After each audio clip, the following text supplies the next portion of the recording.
नमस्कार, आप देख रहे हैं न्यूज 18 बिहार झारखंड और मैं हूं आपके साथ लक्ष्मी। आइए बिहार की खबरों की ओर रुख करते हैं। तो देखिए, सीएम नीतीश कुमार की उम्र को लेकर के अब सियासत काफी ज्यादा गर्म है। मंत्री अशोक चौधरी के सोशल मीडिया पोस्ट ने बिहार में राजनीतिक माहौल को और ज्यादा गर्मा दिया है। वीआईपी प्रमुख मुकेश सहनी ने भी उम्र का हवाला देकर के सीएम से कुर्सी छोड़ने की मांग की है। मुकेश सहनी ने कहा है कि नीतीश कुमार को हैप्पी एंडिंग करनी चाहिए और नई पीढ़ी को कमान सौंप देनी चाहिए। अशोक चौधरी हैं, नीतीश कुमार के बुढ़ापे को लेकर तंज कसा है, सर क्या कहेंगे? देखिए, ये तो बात सही है, हर व्यक्ति का उम्र होता है और माननीय मुख्यमंत्री जी काफ़ी लंबे समय से बिहार को चला रहे हैं, बिहार के मुख्यमंत्री हैं और एक उम्र हो चुका है। और आप देखते हैं कि हाल फिलहाल में आप बहुत सारे ऐसे बयान जो दे रहे हैं जिसपे खास करके बिहार के लोग को अच्छा नहीं लगता और देश के लोगों को भी अच्छा नहीं लगता।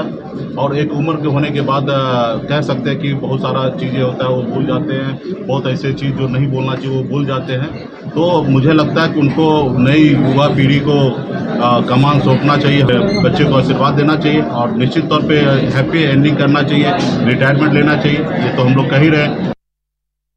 मुकेश सहनी के बयान पर बीजेपी और जेडीयू ने करारा पलटवार किया है, ये वो भी आपको सुनवाते हैं। मुकेश सहनी जी नीतीश कुमार जी के नेतृत्व में काम कर चुके हैं। जो व्यक्ति नीतीश कुमार जी के नेतृत्व में काम कर चुके हैं, जो दिन रात नीतीश कुमार के बारे में बखान करने में ही लगे रहते थे, इसलिए उनको ये सब बोलना नहीं चाहिए और राजनीति में इन सब बातों से परहेज करना चाहिए। सहनी जी एक प्रोफेशनल आदमी हैं, मुंबई से आए हैं। बिहार के मुख्यमंत्री नीतीश कुमार जी कभी चार्टर विमान पर पिकनिक नहीं मनाए। इस उम्र में भी जितना दौरा इनका जिलों में होता है, विभागों की समीक्षा होती है, पूरी मुस्तैदी के साथ ये सजग रहते हैं सत्ता और सरकार चलाने के लिए। जो हड़बड़ी में है वो बहाना ढूंढ रहे हैं, कभी उम्र का, कभी बीमारी का, कभी अराजकता और अपराध और भ्रष्टाचार का। दूसरी तरफ जो लोग इस तरह के सोच रख रहे हैं, आरोप लगा रहे हैं, मेरी सलाह होगा ऐसे लोगों को, अभी हेलीकॉप्टर में मछली मुर्गा खाएं, घूमे फिरें। अभी बिहार की जनता ने नीतीश कुमार पे आशीर्वाद बनाए हुए है। बीजेपी के युवा नेता ऋतुराज सिन्हा ने राहुल गांधी पर जमकर निशाना साधा है। उन्होंने कहा, राहुल गांधी विदेश जाकर के देश की बुराई करते हैं, जबकि हमारे नेता प्रधानमंत्री नरेंद्र मोदी देश के गर्व को और ज्यादा बढ़ाते हैं। दरअसल राहुल गांधी भारत के इतिहास से वाकिफ नहीं है। उनके पूर्वजों ने अल्पसंख्यक और सिख समुदाय के लोगों के साथ किस तरीके का व्यवहार किया था, ये पूरा देश जानता है। 10 साल तक ओबीसी आरक्षण के मुद्दे को ठंडे बस्ते में सड़ाने वाले राहुल गांधी जी के परिवार वाले ही थे।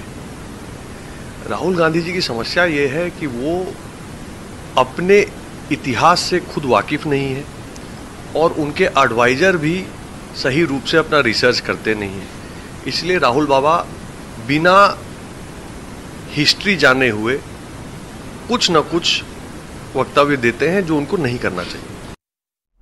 बख्तियारपुर ताजपुर गंगा महासेतु के निर्माणाधीन संपर्क रोड पर नंदनी लगुनिया रेलवे स्टेशन के पास पुल का स्पैन गिरने पर विपक्ष के सवाल पर जेडीयू ने पलटवार किया। जेडीयू प्रवक्ता नीरज कुमार ने कहा है कि जिसकी चर्चा हो रही है, पुल कहां गिरा है, स्पैन कहां गिरा है, जिनके पास प्रमाण है जरा बताएं। स्पैन जब कास्ट ही नहीं हुआ तो आखिर स्पैन गिर कैसे जाएगा? स्पैन कास्टे नहीं हुआ था तो गिर कैसे गया भाई? ये हमको समझ में नहीं आता है। स्कूल में नाम लिखा है नहीं और स्कूल में हम फेल कर गए क्लास में। ये तो अद्भुत स्थिति है भाई। जब पुल कास्टिंग स्पैन कास्ट ही नहीं हुआ तो ये गिरने का क्या सवाल पैदा होता है? जो बख्तियारपुर ताजपुर के बारे में बताया गया, और न कोई मानवीय क्षति है न कोई उस ढंग की क्षति है। एक टेक्निकल बात है, टेक्निकल दुर्घटना है हुआ और वो ग्रीडर बियरिंग का बदलने का मामला था। अब इसको जिस तरीके से प्रचारित किया गया पूरे देश के अंदर में बिहार की नकारात्मक छवि, और हम तो अपने पार्टी को के साथियों को और प्रशासनिक महकमे को धन्यवाद देना चाहते हैं कि उन्होंने तुरंत सूचना दे दी कि सच क्या है। तो नहीं होता ठिसुआ जाना, तो ठिसुआ गया सब।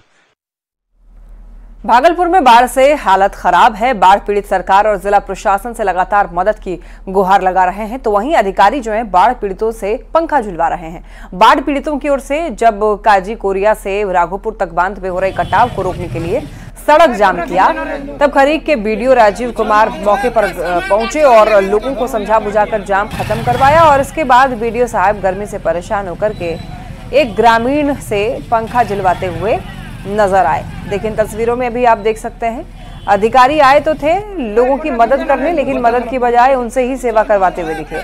अब देखना दिलचस्प होगा कि बीडीओ साहब पर कब तक कार्रवाई होगी।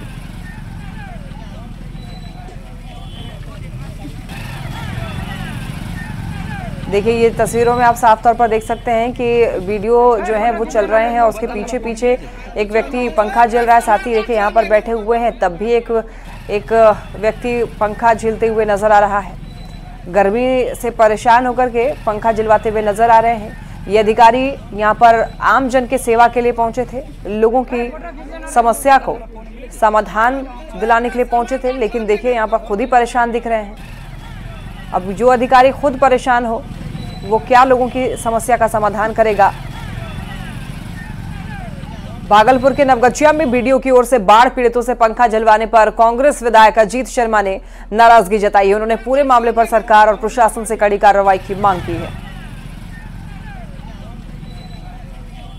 बात है, जनता के टैक्स पर उनको पदाधिकारियों को तनख्वाह मिलता है और एक बीडीओ पंखा झलवा रहा है बाढ़ पीड़ित से, उस पर कार्रवाई होनी चाहिए। और माननीय मुख्यमंत्री से आग्रह है और जिला पदाधिकारी उस पर कार्रवाई करिए, नहीं तो जनता आपको जवाब देगी। तो देखिए, अब इसके बाद न्यूज़ 18 सवाल पूछता है कि आखिर बीडीओ साहब पंखा क्यों झिलवा रहे थे। गए तो थे वहां पर जो बाढ़ पीड़ित हैं उनकी परेशानियों का समाधान करने के लिए, लेकिन यहां पर पंखा झिलवाते हुए नजर आए। तो ऐसे में न्यूज़ 18 सवाल पूछता है कि बीडीओ साहब आखिर पंखा क्यों झिलवा रहे थे, हवा क्यों करवा रहे थे। और सवाल ये भी कि वहां पर सेवा करने के लिए गए हुए थे अधिकारी या फिर अपनी साहिबी झाड़ने के लिए। सुविधा पसंद अधिकारी पर कार्रवाई आखिर कब होगी, न्यूज़ 18 सवाल पूछता है।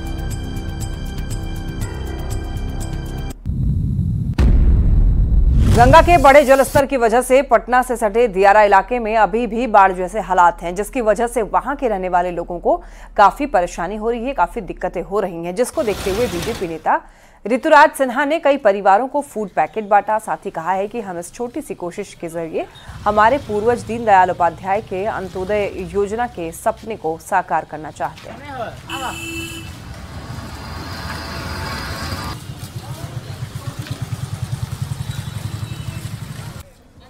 नेपाल से जो पानी आया है उसके कारण जो जल स्तर बढ़ा है, पटना से लगे हुए जो दियर का क्षेत्र है उसमें कई सारे हमारे पंचायत, हजारों की आबादी वाले पंचायत जो है जलमग्न हो गए हैं, जल स्तर बहुत ऊंचा हो गया है।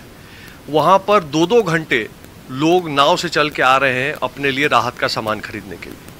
तो ऐसी परिस्थिति में हम लोगों ने निर्णय किया कि बाढ़ राहत सामग्री गरीब गुरबा के हाथ तक पहुँचाकर दीनदयाल उपाध्याय जी का जो अंत्योदय का सोच है उसको सही में साकार किया जाए। बड़ी